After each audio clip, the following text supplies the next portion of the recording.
Assalomu alaykum, hurmatli kanalimiz obunachilari. Bugun sizlar bilan Sikas gulining parvarishi haqida gaplashamiz. Tuprog'i yengil bo'lishi kerak. Universal tuproqni olib, tarkibiga perlit 30% va qum 20% solib ishlatilsa bo'ladi. Tuvak holati tuvagi iloji boricha kichkina bo'lishi kerak, o'ziga mos bo'lishi kerak albatta. Joyda esa juda yorug' joyni yaxshi ko'radi. Tekka quyoshni yoqtirmaydi. Faqat quyosh tez o'tib ketadigan joyni xush ko'radi. Yozda ko'p quyosh barglarini kuydirib qo'yishi mumkin. Harorati esa xona harorati bo'ladi. +20–+30 gradusda xona harorati +15 gradusdan tushmasligi lozim. Sug'orilishi esa eng muhim joy suvni iloji boricha kam qo'yish kerak. Bahor va yozda tuprog'i yarimigacha quriganda suv qo'yish kerak bo'ladi. Kuz va qishda iloji boricha tuproq holati oxirigacha quriganidan keyin suv qo'ysangiz bo'ladi. Bu gulimiz uchun namlik havo namlikni yaxshi ko'radi. Qishda isitish moslamalaridan uzoqroqda tutish kerak bo'ladi. Gullashi esa uy sharoitida bu gulni gullashi umuman qiyin masala. Bu asosan manzarali gul sifatida o'stiriladi, lekin tabiatda urug' berishi uchun gullaydi. Erkak va ayol sikas har xil gullarida gullashni namoyon qiladi. Kesilishi esa kesish kerak emas. Uyqu davri qishda dam berish kerak. 16–18 gradus yorug' joy va kam suv iloji bo'lmasa shart emas. Faqat xonani eng salqin joyiga qo'yib dam oldirsangiz bo'ladi. Tuproqni almashtirish esa kichkina o'simliklarni 2–3 yilda bir, o'rtachasini 4–5 yilda bir almashtirish kerak bo'ladi. Katta o'simliklarni tuprog'ini faqat tepa qismini almashtirsa bo'ladi. Tuvak almashtirishda esa eski tuvakdan 2–3 sm katta bo'lishi kerak. Oziqasi esa asosan universal oziqalar, ya'ni 20–25–30 oziqalarini har 20–30 kunda bir berib tursangiz bo'ladi. Ko'paytirilishi esa asosan bolachilari, ya'ni detkasi orqali ko'paytiriladi. Zararkunandalardan asosan shitovka, o'rgimchak kana, unsimon qurt bu gulga zarar yetkazishi mumkin. Chirishga moyilligi kuchli, asosan judayam ko'p sug'orishdan.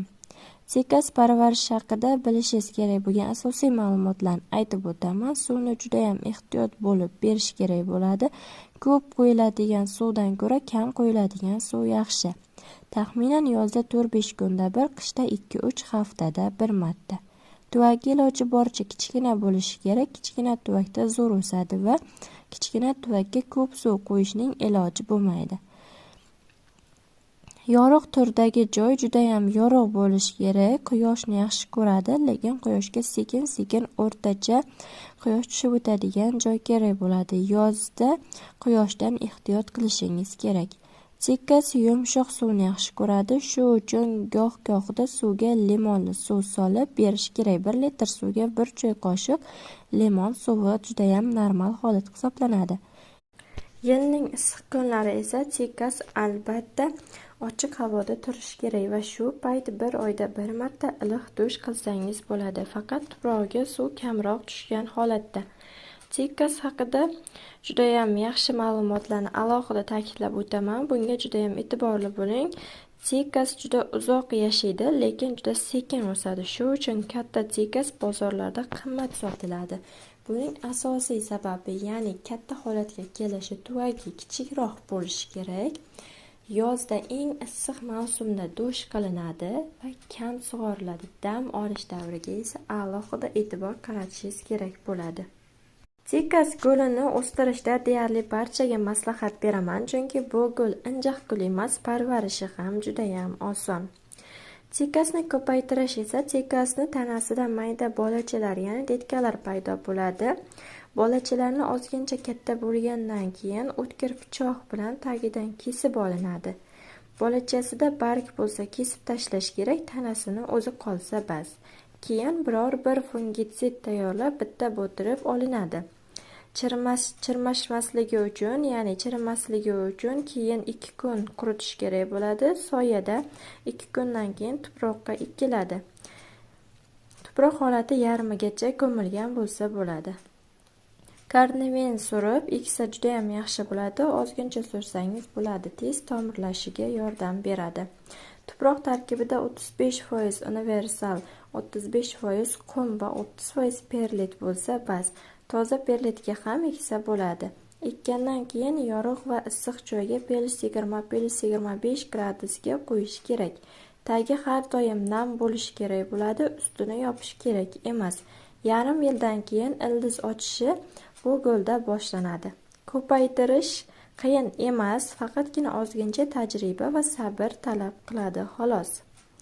Sikas bargining sarg'ayishining sabablari esa mikroelementlar yetishmasligi, azot yetishmasligi, yorug'lik kamligi, ildiz shikastlanishi, chirishi. Bu narsa ko'p suvdan, kam suvdan, tuproqda sovuq bo'lishidan, tuproq ishqorlarini oshishidan, vodoprovod suvini ko'p qo'ygandan bo'ladi. Shu uchun suvni yumshatibroq, nordonroq qilib berish kerak bo'ladi. Sikasni hamma bariklari sarg'ayib ketsa, bariklari hammasi sarg'ayib qurib ketsa, bariklarini kesib tashlash kerak. Bariklarida ozgincha joni bo'lsa, tirikroq alomati bo'lsa, kesmasa ham bo'ladi. Sikas bariksiz qolsa ham u hali tirik, tanasi sog' bo'lsa bo'ldi, tashlab yuborish shart emas. Tanasi qurib, yumshab, chirib qolmaguncha bo'lsa bo'ldi. Albatta, sikas yana barik chiqarib o'sib ketadi. Asosan barcha bariklari sarg'ayib to'kilib ketishi bu sovuq urishidan bo'lishi mumkin. Bariksiz payt yorug', issiq joy va kamroq suv qo'yish kerak bo'ladi. Uzog'i 6-12 oy sabr qilib kutish kerak bo'ladi. O'sha paytdan so'ng, ya'ni deyarli o'rtacha 1 yildan so'ng barcha barigini to'kib yuborgan sikas yana asta-sekinlik bilan barik chiqarib, yana yashnab ketishni boshlaydi.